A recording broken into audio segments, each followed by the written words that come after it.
ter você mais uma vez aqui comigo para juntos estudarmos as Sagradas Escrituras. Eu quero cumprimentar você que agora acompanha mais esse estudo da Palavra de Deus com a graça e a paz e o amor de Deus, nosso Pai, de nosso Senhor e Salvador Jesus Cristo.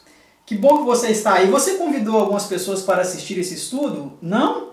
Então convide, chame outras pessoas para acompanhar com você esse estudo da Palavra de Deus. Compartilhe esse vídeo com o máximo possível de pessoas, porque agora nós faremos o estudo de número 66. Vamos ver sobre os 7 selos dentro do livro do Apocalipse. No último estudo nós vimos sobre as 7 igrejas. Hoje veremos sobre os 7 selos. E no estudo seguinte veremos sobre as 7 trombetas. Você sabe o que são os 7 selos no Apocalipse? Não? Então eu convido você que continue aí, porque daqui a pouco você vai saber o que são os 7 selos do Apocalipse. Antes, porém, eu convido que você se ajoelhe juntamente comigo para orarmos ao Senhor.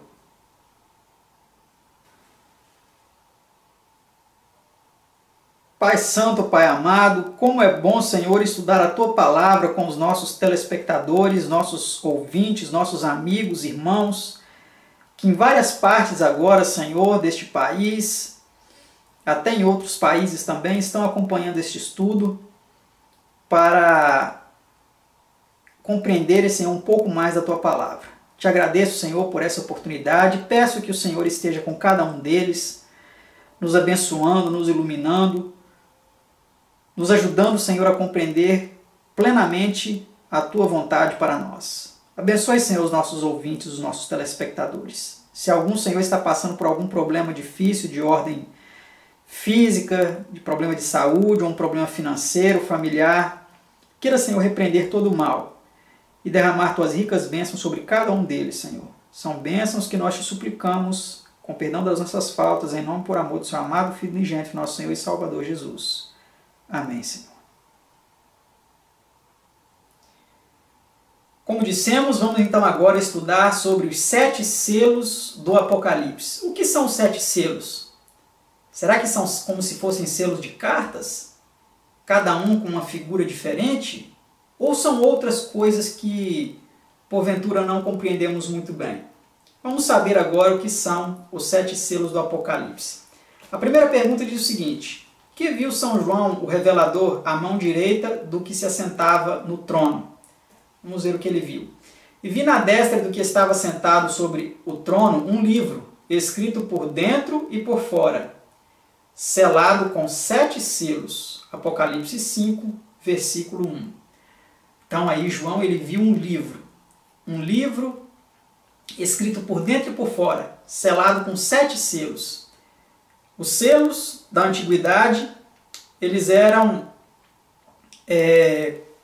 como que uma espécie de cera quente, que era colocada sobre o papel, e ali vinha o anel do rei, ou da pessoa encarregada por aquela carta, e carimbava aquela cera quente, e rapidamente ali ela secava com aquela marca daquele selo. Vamos então para a pergunta 2. Que fez o cordeiro com este livro? Vamos ver o que ele fez. E veio e tomou o livro da destra do que estava assentado no trono. Apocalipse 5, versículo 7. Então esse livro ele estava com Deus, que estava sentado no trono, e o cordeiro veio e pegou esse livro, selado com 7 selos. Esse livro estava enrolado, não eram livros como na nossa época, eram livros que eram enrolados, e ele estava fechado ali com 7 selos, com esses 7 carimbos ali, né? Lacrados. Vamos ver a pergunta 3. Por que foi Cristo declarado digno de abrir os selos? Vamos ver então. E cantavam um novo cântico, dizendo: digno és de tomar o livro e de abrir os seus selos, porque foste morto e com teu sangue compraste para Deus homens de toda a tribo e língua e povo e nação. Apocalipse 5, versículo 9. Então nós vimos aí que Jesus ele era o único digno de tomar o livro e de abrir os selos, porque ele havia sido morto. E com essa sua morte ele comprou para Deus pessoas de todas as tribos, línguas, povos e nações. A pergunta 4. Que foi visto ao se abrir o primeiro selo? Vamos ver então o que foi visto quando o primeiro selo foi aberto. E havendo o cordeiro aberto um dos selos, eis um cavalo branco, e o que estava sentado sobre ele tinha um arco, e foi-lhe dada uma coroa, e saiu vitorioso e para vencer. Apocalipse 6, versículo 1 e 2. Então é isso que foi visto no primeiro selo, um cavalo branco, e montado nele um cavaleiro, que tinha um arco e flechas, né? E ele saiu galopando aquele cavalo, vitorioso e para vencer. Vamos ver aí um pouco mais a respeito disso. O número 7 nas Escrituras denota cumprimento ou perfeição. Os 7 selos correspondem a toda uma série de acontecimentos em que é narrada a história da igreja, desde o começo da era cristã até a segunda vinda de Cristo. O cavalo branco, com o cavaleiro saindo vitorioso, apropriadamente representa a primeira igreja cristã na sua pureza, indo a todo mundo com a mensagem evangélica de salvação. Olha que interessante, né? Então, esse é o significado do cavalo branco. Esses dias, assistindo um vídeo pela internet, eu vi um youtuber falando que o cavaleiro do cavalo branco era o anticristo.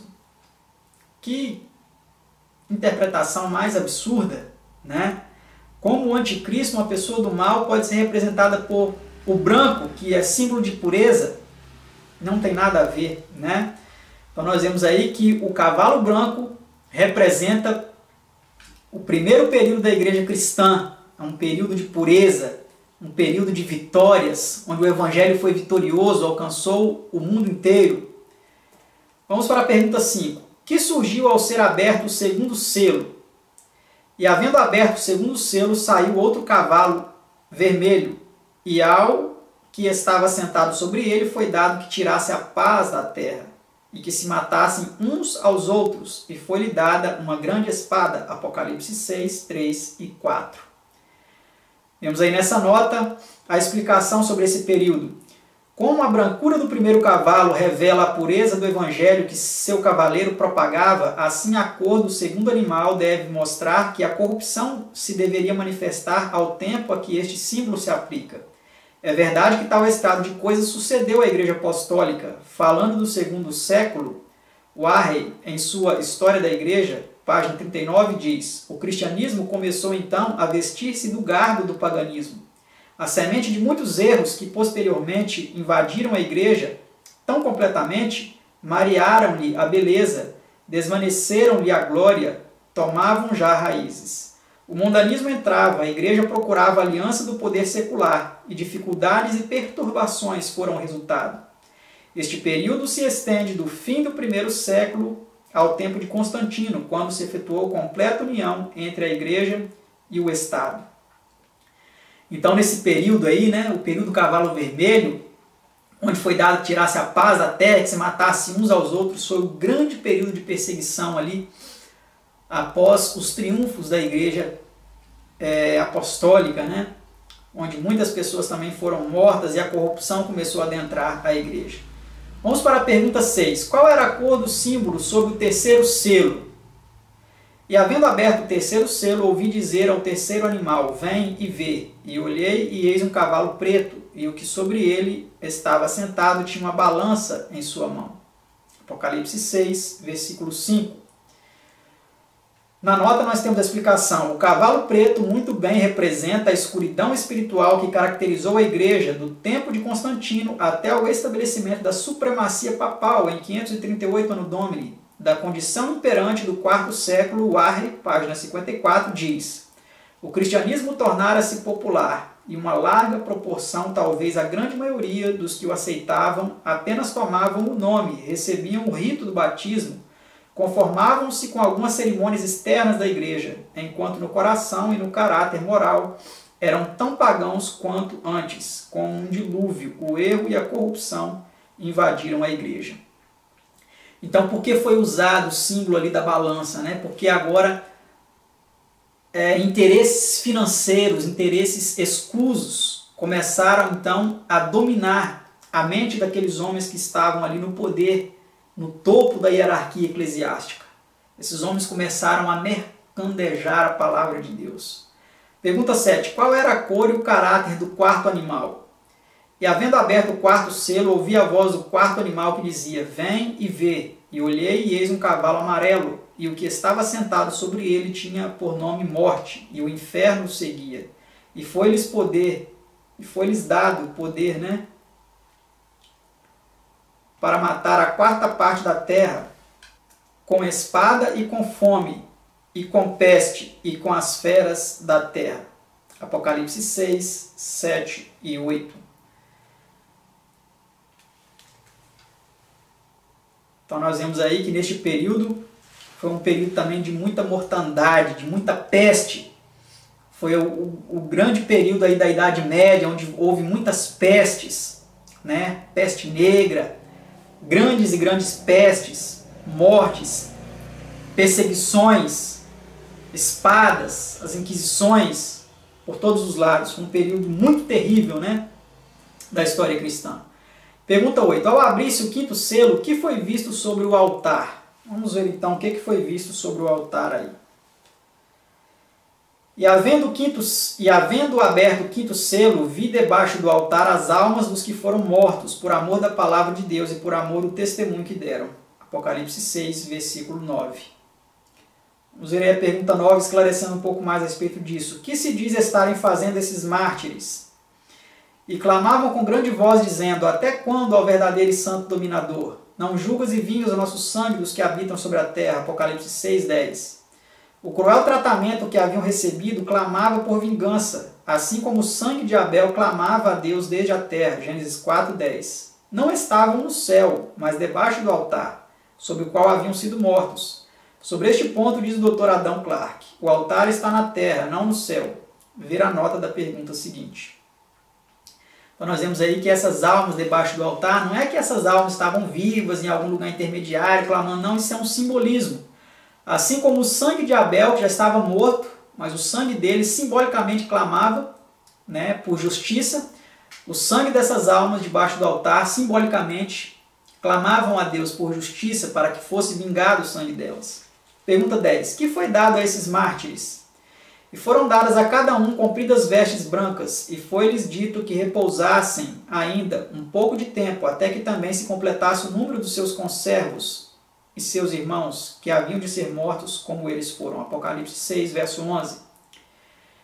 Estes haviam sido mortos durante os séculos compreendidos no selo anterior. Seus perseguidores, a maior parte, ao menos, haviam morrido. E se haviam recebido castigo ao morrer, como alguns supõem, por que se importunariam os mártires pela sua punição? Nesta, como em outras partes da Bíblia, é usada a figura de personificação em que objetos inanimados são representados como viventes e falantes, e coisas que não são como se fossem, como aí nos exemplos de Juízes 9, 8 a 15, Hebreus 2, 11 e Romanos 4, 17. Estes mártires haviam sucumbido como hereges, debaixo da escuridão e perseguição do selo anterior, cobertos de ignomínia e vergonha. Agora, à luz da reforma, seu verdadeiro caráter aparece e são vistos como justos, e daí lhes serem dadas vestes brancas. O linho fino são as justiças dos santos, Apocalipse 19, 8.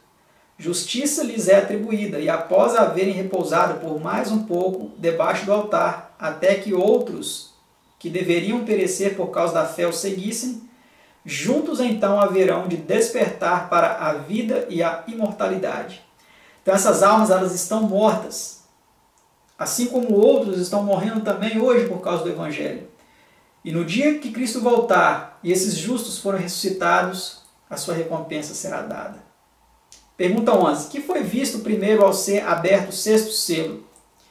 E havendo aberto o sexto selo, olhei, e eis que houve um grande tremor de terra. Apocalipse 6, 12, primeira parte. Vamos ver que tremor de terra é esse.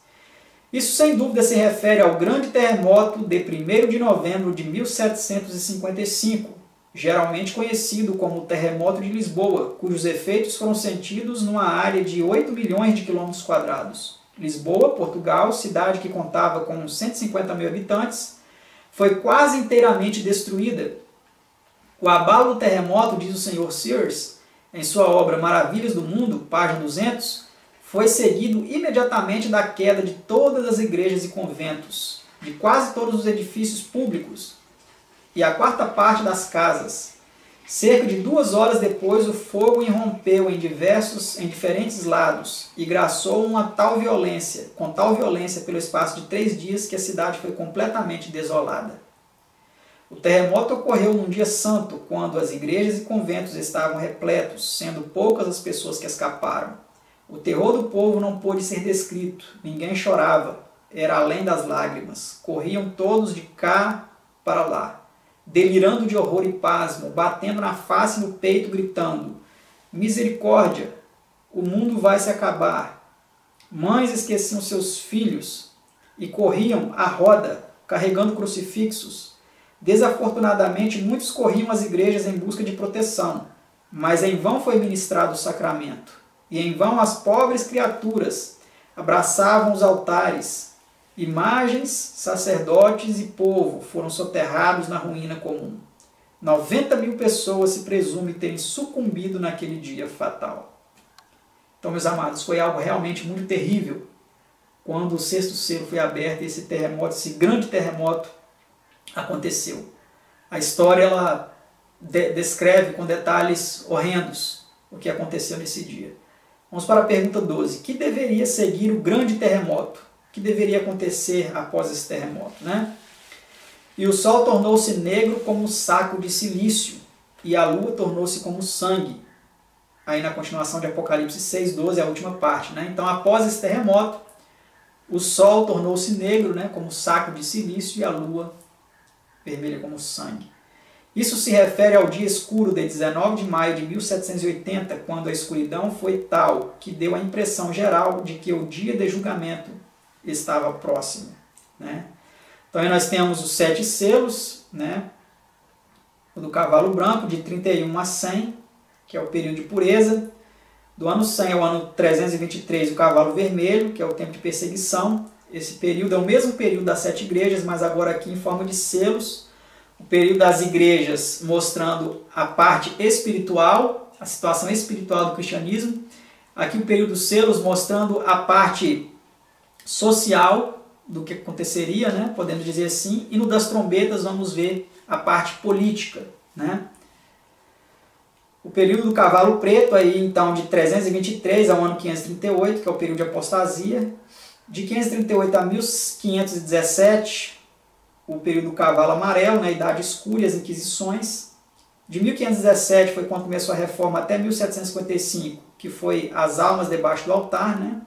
E de 1755 a um período não conhecido por nós, de 2000 alguma coisa aí, sinais do fim, né? A mensagem do advento.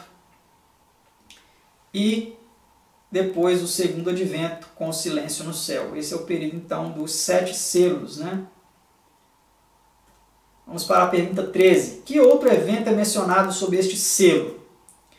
E as estrelas do céu caíram sobre a terra, como quando a figueira lança descia os seus figos verdes, abalada por um forte vento, Apocalipse 6:13. E isso se cumpriu na admirável chuva de meteoros de 13 de novembro de 1833. Descrevendo a cena na vizinhança das quedas do Niágara, diz um escritor: nenhum espetáculo tão terrível, grande e sublime foi jamais visto pelo homem, como aquele do firmamento descendo em torrentes de fogo sobre a escura e rugidora catarata. Our First Century, página 330, também Enciclopédia Americana, edição de 1881, artigo Meteor. Um colaborador escrevendo para o Journal of Commerce de 14 de novembro de 1833 diz: procurasse eu na natureza um símile, não acharia um que tão precisamente ilustrasse o aspecto do céu como que São João usa na profecia. A queda das estrelas não se dava como que vindo de árvores diferentes, mas de uma só. As que apareciam a leste caíam para leste. As que apareciam para oeste, para este lado caíam. E as que surgiam ao sul, para aquela direção se despenhavam. E não caíam como cai o fruto maduro, longe disso, mas voavam. Eram arrojadas como fruto verde que com dificuldade se desprende do galho. E então, quando violentamente sacudido, deles se desprendem, voam com rapidez na mesma direção descendente. E caindo em multidão, alguns cortam o trajeto de outros, sendo atirados com mais ou menos força. Vê página 314.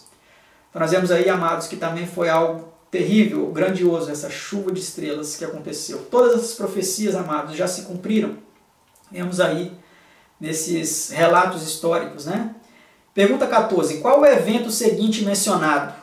Vejamos. E o céu retirou-se como um livro que se enrola, e todos os montes e ilhas foram removidos dos seus lugares. Apocalipse 6,14. Este evento ainda está no futuro e ocorrerá juntamente com a segunda vinda de Cristo. Estamos agora entre os dois eventos, o último dos sinais nos céus e o enrolar-se do céu e a remoção de seu lugar de tudo que é terreno.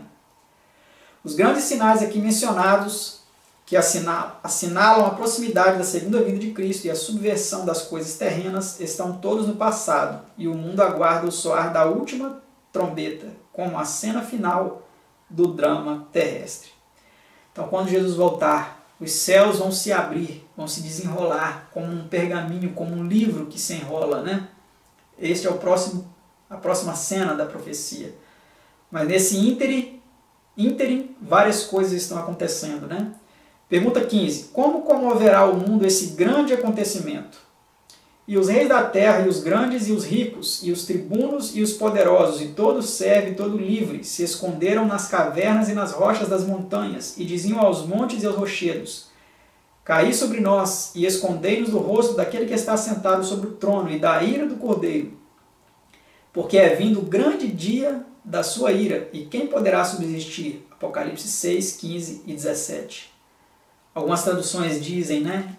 Porque é vindo o grande dia da ira deles. Por quê? Porque aqui é vindo aquele que está sentado no trono e a ira do Cordeiro. Então vem o Pai juntamente com seu Filho, né? O que está sentado no trono, como Deus Todo-Poderoso, e o Pai e o Cordeiro, né? Melhor dizendo. E quando os ímpios fitarem aí os dois, o terror será grandioso. E eles vão pedir a morte, meus amados. Será uma cena terrível, né? E a última pergunta de nosso estudo, a pergunta 16, depois da obra do selamento descrita em Apocalipse 7, que ocorre sob o sexto selo, como é apresentado o sétimo selo. E havendo aberto o sétimo selo, fez-se silêncio no céu, quase por meia hora. Apocalipse 8, versículo 1.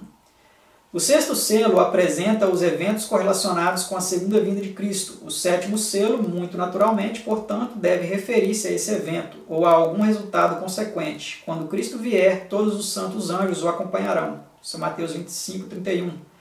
Segue-se necessariamente silêncio no céu durante a ausência deles. Meia hora de tempo profético deverão ser 7 dias. Os 7 selos, portanto, levam-nos até a segunda vinda de Cristo. Então nós vemos aí, né, que o céu ficará em silêncio por cerca de meia hora profética, que corresponde a 7 dias, né? Porque também o Pai virá. Por isso que o céu ficará em silêncio, porque se o Pai estivesse no céu, alguns anjos também estariam lá para prestar serviços ao Pai. Mas como também o Pai virá, o céu ficará vazio, ficará silencioso. Tá certo, meus amados? Então este foi o nosso estudo, o estudo dos 7 selos.